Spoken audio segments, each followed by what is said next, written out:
Welcome back to another episode of Titletown Talk. I'm your host, Jackson Tolliver. Some great wins to talk about today from the Celtics and the Bruins and the Revolution, and the Red Sox have split since I last recorded. We'll get into all of that. Let's start off today with the Bruins because I usually start with the Celtics because I think they're the best team, but these games don't matter, and the last game really didn't matter. It was a fun ending that we'll get into. But and tonight's game doesn't matter. So let's talk about the Bruins because they are actively hunting that President's Cup, that first place in the entire NHL and in the East. That'll get them the 1 seed. They are currently 1 point behind the New York Rangers. I'll get into what I believe their chances are to actually get this President's Cup, but let's focus on the games because they won the games. They're doing what they need to do. They just need some help from New York. So the first one was Thursday night.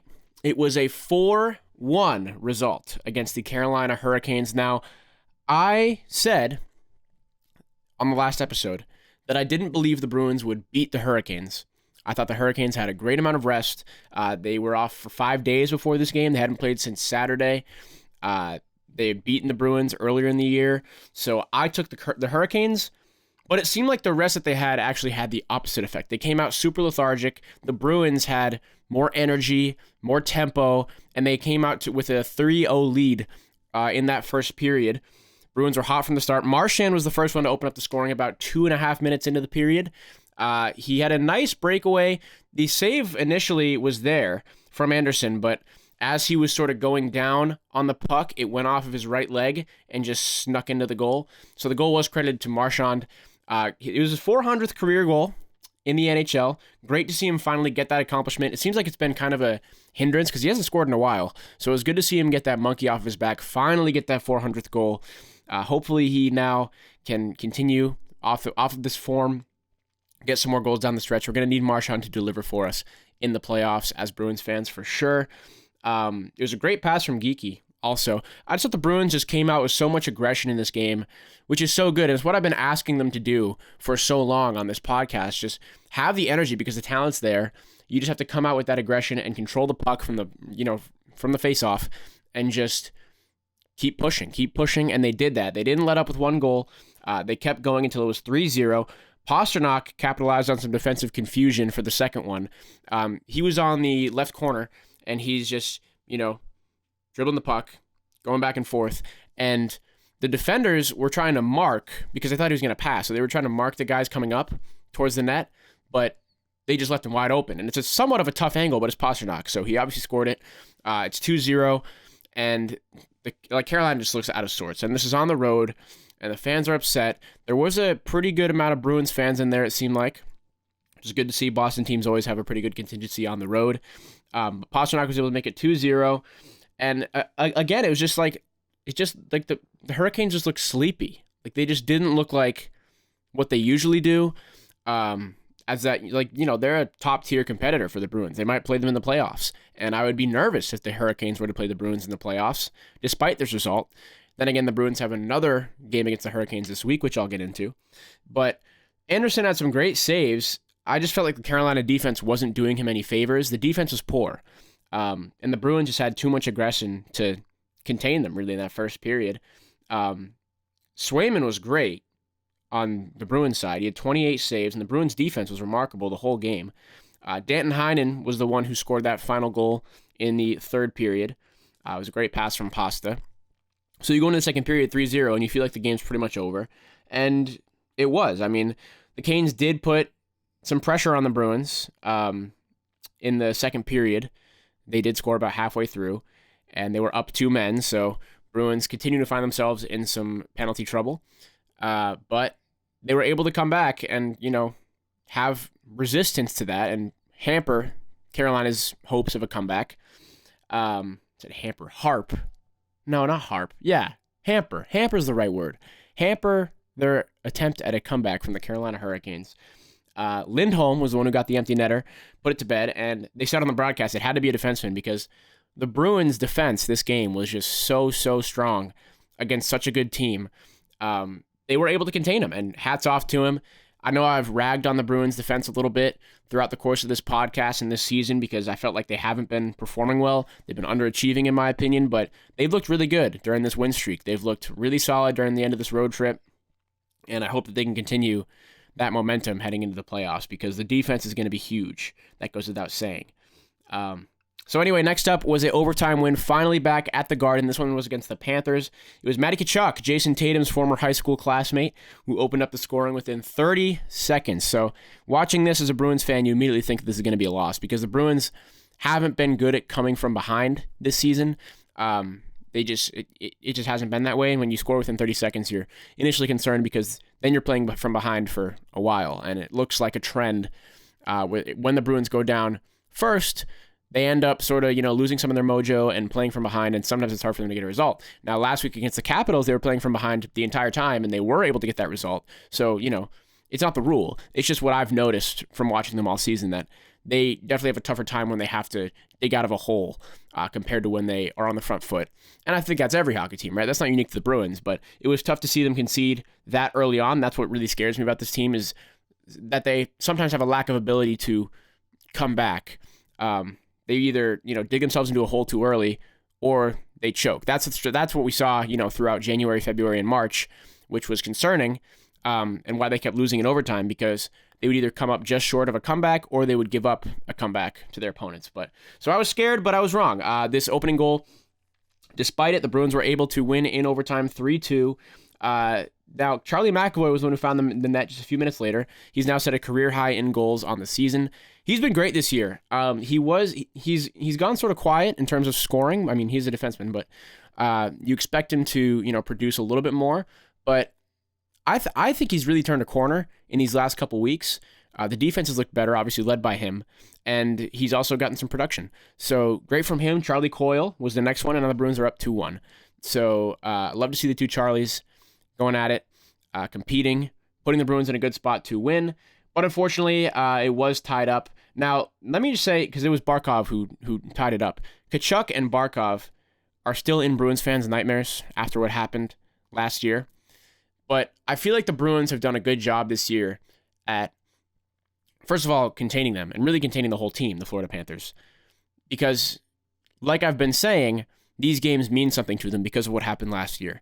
Last year was supposed to be the Bruins' dream run. They had this historically good regular season, and it ended in the first round of the playoffs, which was an absolute bummer.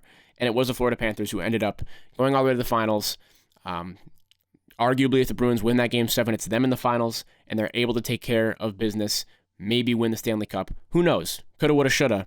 But they definitely have something personal against this Florida Panthers team, and they bring that energy every time. So Barkov was the one who scored.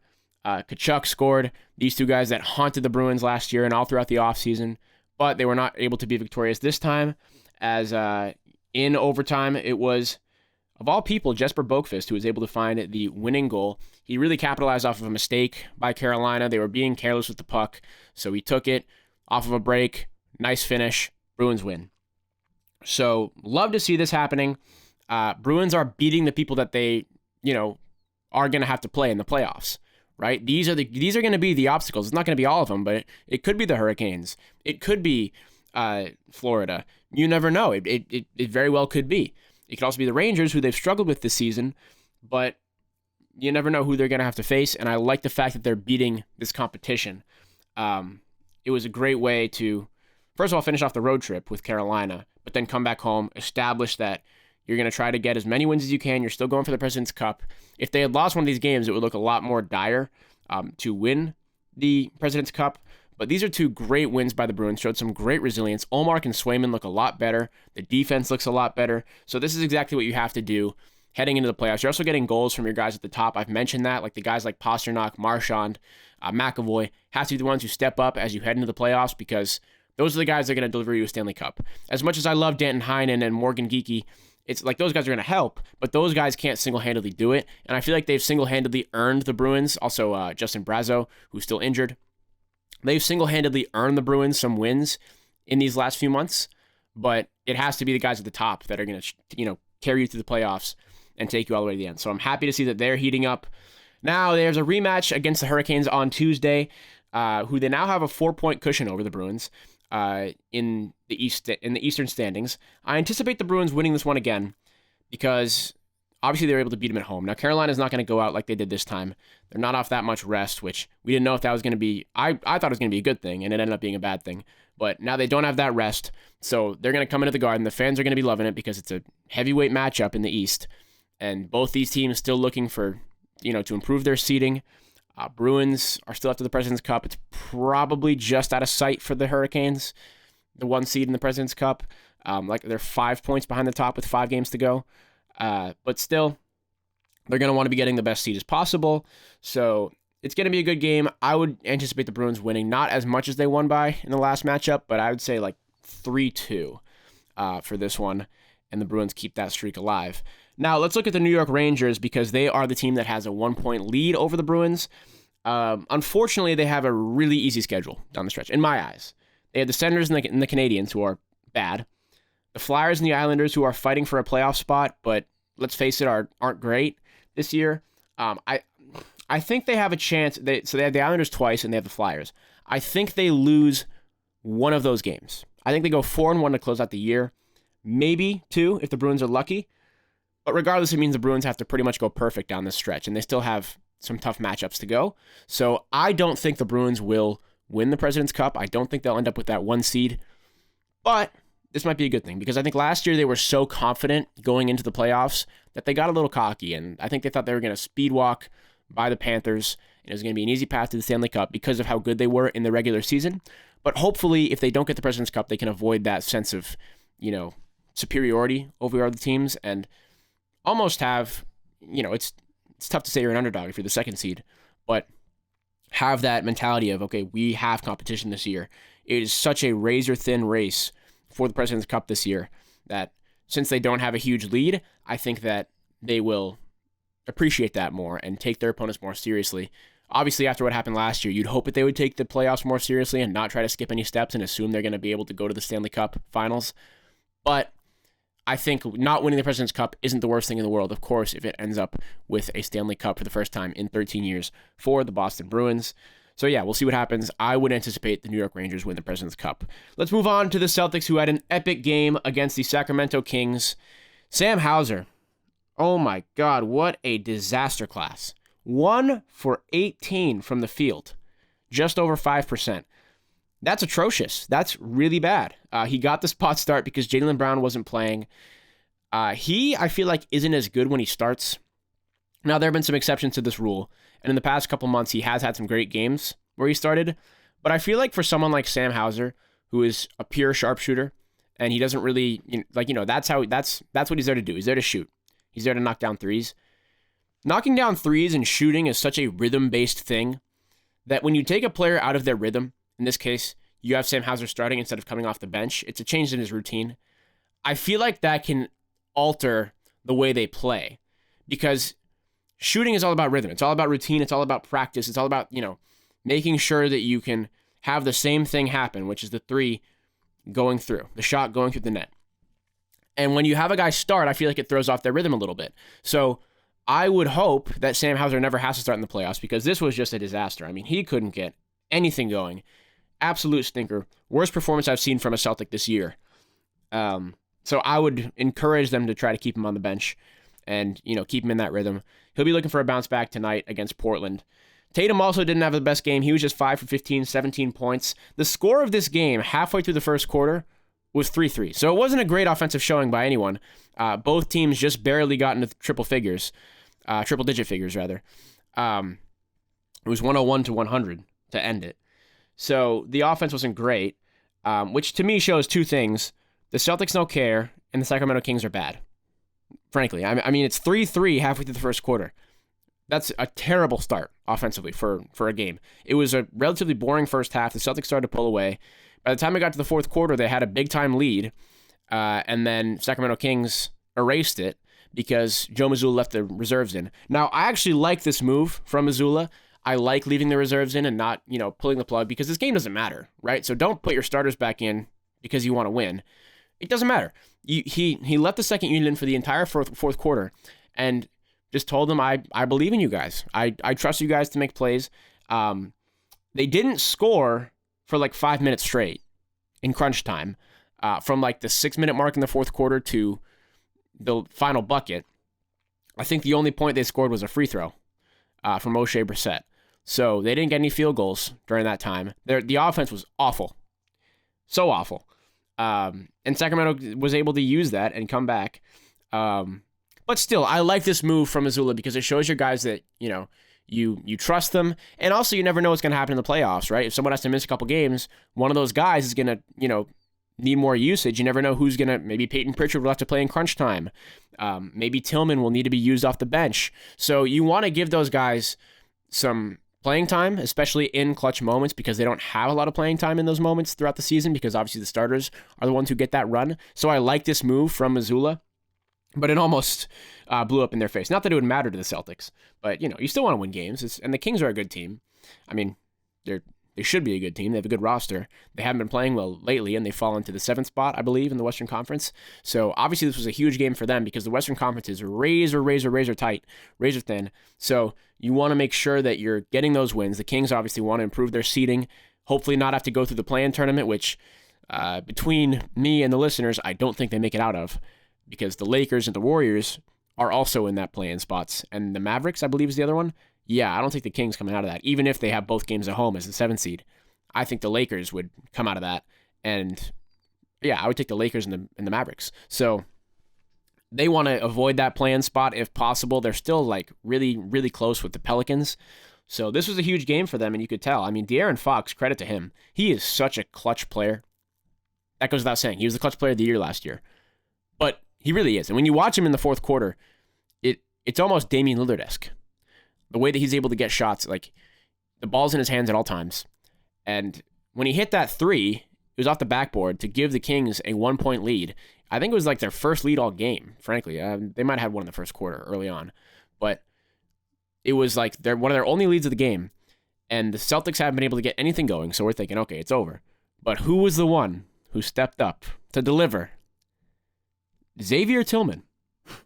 Funnily enough, it was Xavier Tillman. If I had told you that someone hit a game winner for the Celtics, I feel like he'd be the last guy. Well, either him or Jason Tatum. I feel like they'd be the last guys that you would expect, because Tatum's been awful down the stretch. But Tillman is not an offensive player. He's there to play defense. So this was remarkable to me that Tillman was able to be the one to hit the game winner. He said it was his first game winner since college, and I believe him. Now, Hauser was the one who took the initial shot. It missed. And he tipped out. It was Keegan Murray who got the rebound. Hauser was able to make a play, finally, for once in this game. He tipped it out of his hands right into Xavier Tillman. And Tillman did a little pump fake, went right, moved up into his spot for the floater, let it go. He knew it was good right away. And the Celtics have a 1-point lead with 6 seconds to go. I think it was 6.7 seconds to go. Now, De'Aaron Fox, the Kings call timeout. De'Aaron Fox gets the ball. He drives. He takes a mid-ranger. He takes a mid-range. Goes off the right. Kings get the rebound. And let me say, as a Celtics fan, they definitely got fouled. Right? Steve McCulloch's whole arm is draped over the guy's face. That's a foul. I don't even remember the kid's name who took the shot. It's because the Kings have so many injuries right now. It wasn't Keon Ellis because he was on the bench. It was somebody else. But Steve McCulloch's arm is draped all across his face as he's shooting. No call from the refs. Celtics win. Very questionable. Celtics didn't deserve to win this game, frankly. Their offense was poor. Nobody got... The highest scorer was Peyton Pritchard with 21. Kristaps Porzingis was good, I will say. He had 20 and 11. Porzingis has been great down the stretch, and he's going to be so good in the playoffs. He, knock on wood, will have a generational run for this Celtics team in the playoffs. I really do believe so. Regardless, Sacramento could have used this game. It's a brutal result for them. But the Celtics pull it out, the Celtics escape. So that made me happy as a fan. I mean, this is why you love basketball, right? Because you never know what's going to happen. Who would have predicted that Xavier Tillman would be hitting a game winner against the Sacramento Kings on a random Friday night in a game that didn't really mean anything for the Celtics? Definitely not me, but that's what happened. It was great to see. I was pumped, even though the game means nothing. I was still pumped. So yeah, sucks for the Kings, great for the Celtics. And now, tonight, they have a game against the Trailblazers. I will not spend too much time talking about it because, let's be honest, they should win. If they don't win by 20 plus, I'll be very surprised. Even if Tatum and Brown don't play, which they're both questionable going into this matchup, if they don't win by 20, it's a shocker to me. The Trailblazers are bad, and they have injuries. Brogdon's not playing. So, again, you never know. It's the NBA. Maybe Joe will leave the bench out in the fourth quarter again, leading to a crazy comeback. That'll, put the Trailblazers ahead this time. I don't know. I'll take the Celtics by 20. But Tuesday is one of the Celtics left. They have two challenges left. This game on Tuesday and Thursday against the Knicks, but it's against the Milwaukee Bucks. And this could go one of two ways. I think it's going to depend on what Joe Mazzulla does with the lineup. He might go full force and play all the starters and Al Horford and, give them a test of a potential Eastern Conference Finals matchup while you still can, because they're not going to have this opportunity again. After the Knicks game, it's like the Wizards, the Hornets, and I forget, maybe the Pistons again. Regardless, it's a super easy schedule to close out the season. But I wouldn't be surprised if he played everyone. I mean, it depends on how Jaylen Brown's hand is feeling. We'll see if he plays today.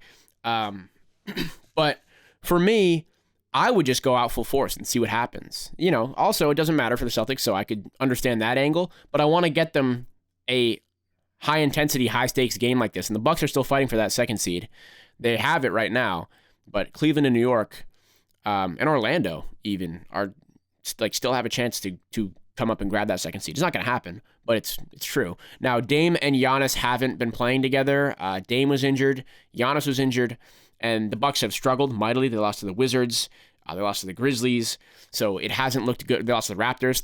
It was those three in a row. So that's not good. They haven't looked great. But those two haven't been playing together in any of those games. So we'll see what happens when they're both at full force. I could see this game going either way. Joe might also just, say this game doesn't matter and play the bench. And in that case, I would take the Bucks. But also, the Celtics bench isn't that much worse than the Washington Wizards, frankly, or the Memphis Grizzlies right now. So you never know. Last year, the Celtics bench played against the Bucks, albeit that was a completely different Bucks team where they still had Drew Holiday and didn't have Dame, and it was close and went to overtime. So you never know what'll happen. For me, I would take the Celtics just because of the Bucks playing poorly recently. If the Celtics, if it's a full-blown roster for both sides, yeah, I take the Celtics 9 times out of 10 because I think the Celtics are a better team than the Bucks.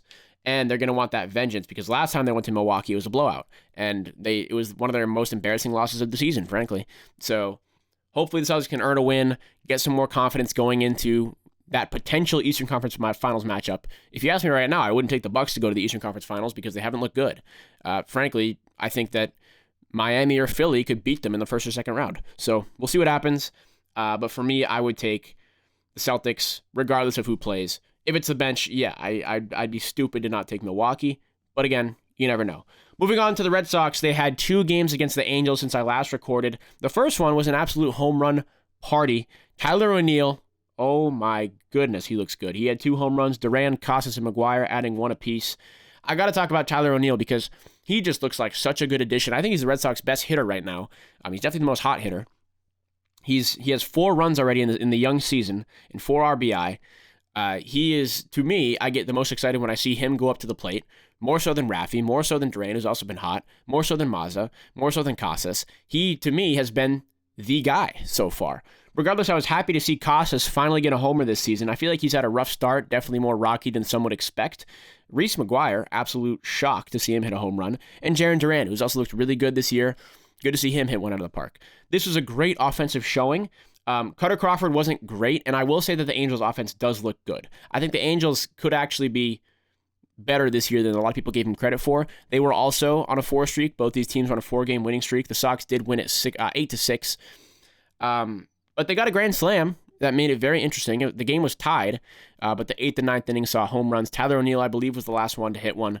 Really put the game away. Kenley Jansen is still such an elite closer. He was the one who put them away in the bottom of the 9th inning. And this team still looks good. I hate to say it. They look good. And I think a lot of people didn't expect them to look good, but they obviously took a massive hit during this game. Trevor Story putting all of his weight on his, I believe it was his left shoulder, as he is diving out to try to catch a ball.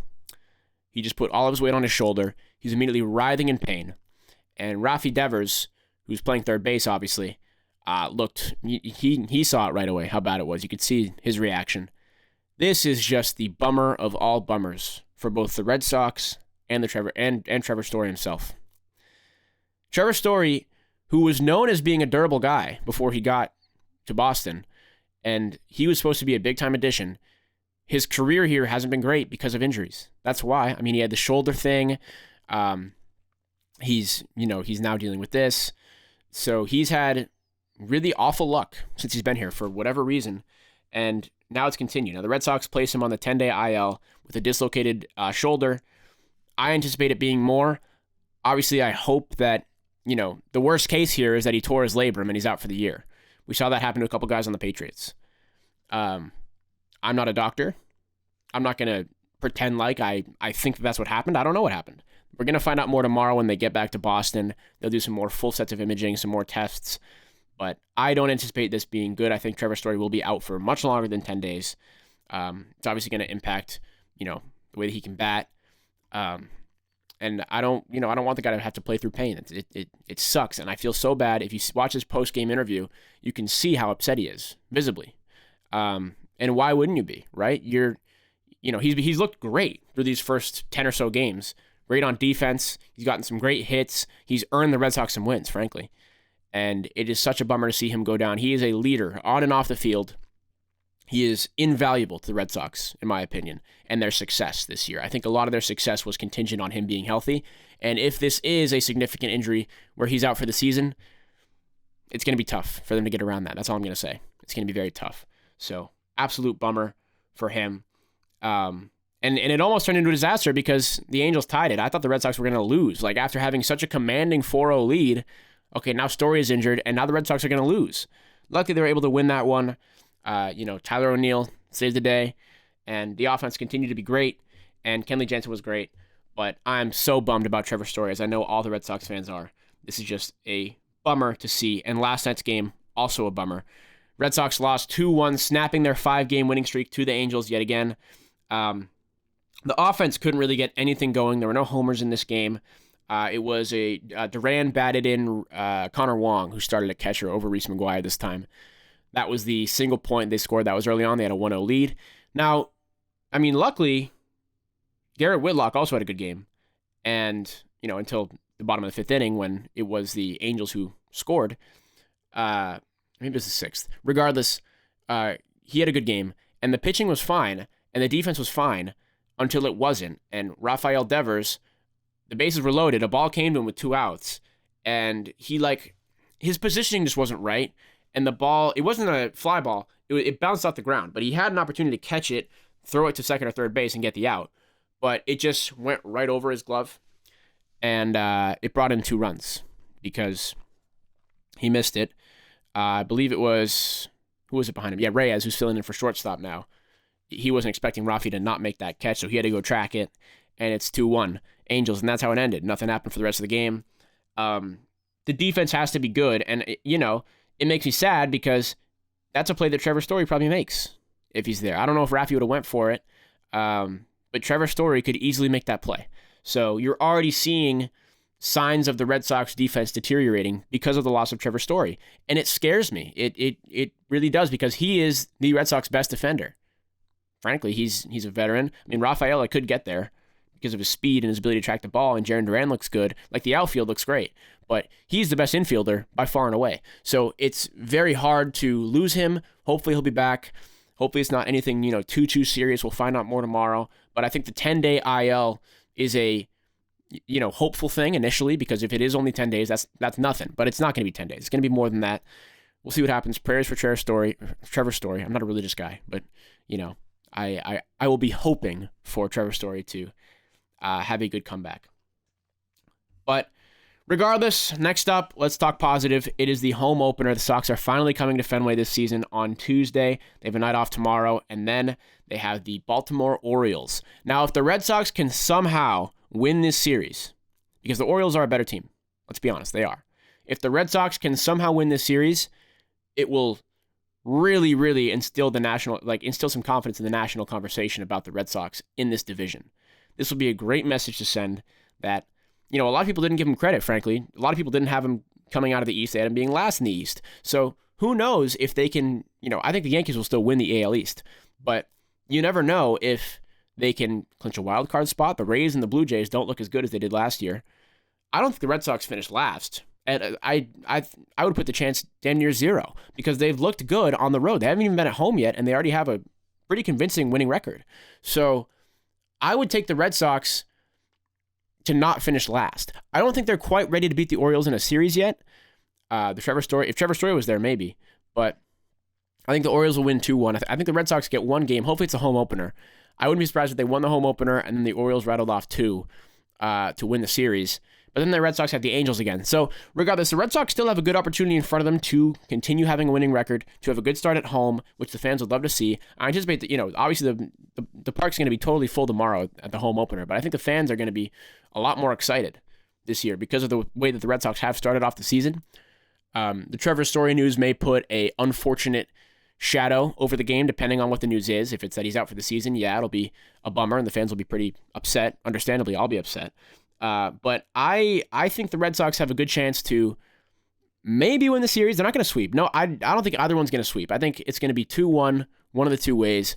Hopefully the Red Sox can do it because I think that'll instill a lot of confidence in the fans that, okay, they can compete with the Yankees and the Orioles. We'll see about the Yankees because the Yankees are a step above the Orioles. Yankees are a top 3 team in the MLB with their roster. But I'm hoping for a Red Sox win because I think it would prove a lot of people wrong and show that the Red Sox actually have the capabilities of being able to win. Let's talk about the Revolution. Are the tides finally turning? It was a 1-0 win versus Charlotte at a rainy Gillette Stadium for the first win of the year.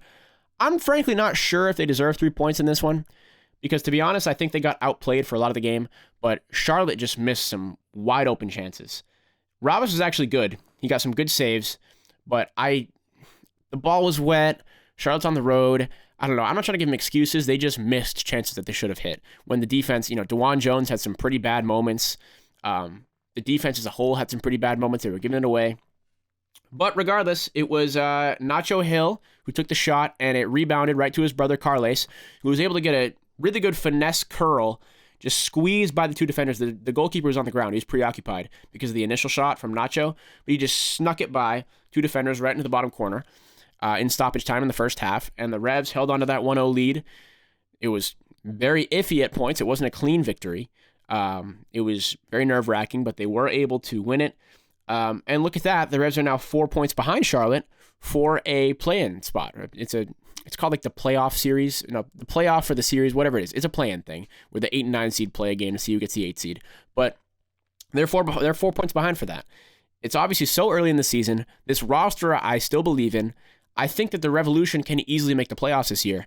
This needs to be a start of a, hopefully, string of wins where the Revs can gather some momentum, gather some points, gain some ground on the table, and, hopefully make a push for, if they could finish with like the 5th or 6th seed after the start they had, that's a success in my book. Now, luckily, there are, the CONCACAF Champions Cup is over.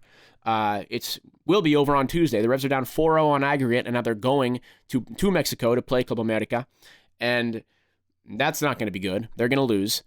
They're not going to, even if they win the game by 1 or 2, it doesn't matter. I don't think, Porter said he's going to go with a younger group of guys. They're not really going to be going for it. Anything could happen, yes, but the Revs are not going to find their way out of this one, frankly. Club America is still a better team.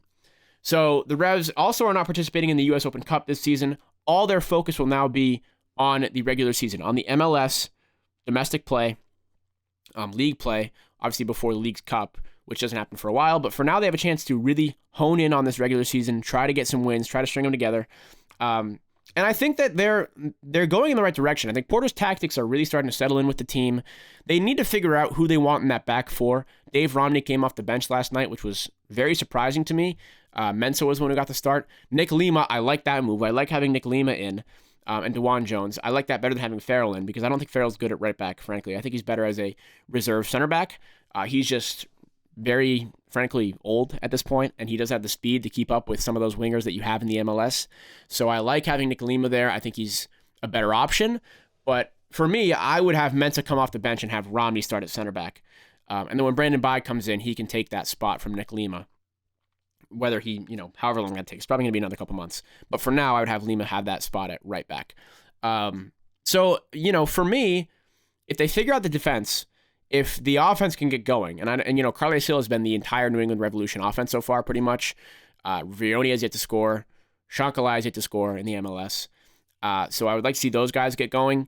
But if that can all happen, this roster is good enough to compete for a playoff spot and then compete. They're not going to win the title this year. That's probably going to be Miami, frankly. But I think they could compete, and I think they could have a great season. It's very salvageable. Obviously, as I said, they're just 4 points behind. So as they settle in, I think that Ian Barrero is going to come back.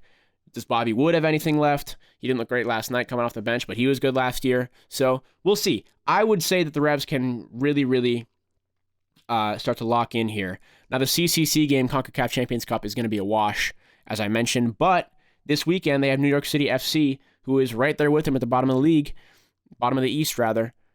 That's a chance. That's an opportunity. It's on the road, but that's an opportunity for the Revs to get their first road win of the year. How great would that be against a poor New York City FC team, frankly? So I would anticipate that the Revs win that one. I'll preview it on Thursday, depending on what happens on Tuesday. But yeah, I think it's looking a lot brighter for the Revs after this win than it was before, and I think the Revolution can really start to string something together with this roster that they have. Carles Hill is still one of the best players in the MLS, frankly, and he's shown it so far this season. He's been great, so I think the Revs, things are looking up, for sure.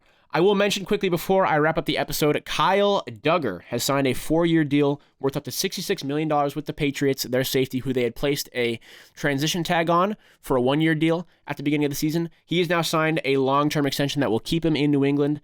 I love this, personally. If you don't like it, I don't think you've been watching Kyle Duggar play over the last 3 years, because he's been, besides Judon, the best defender that the Patriots have had. And I know he was upset that he didn't get that long-term extension.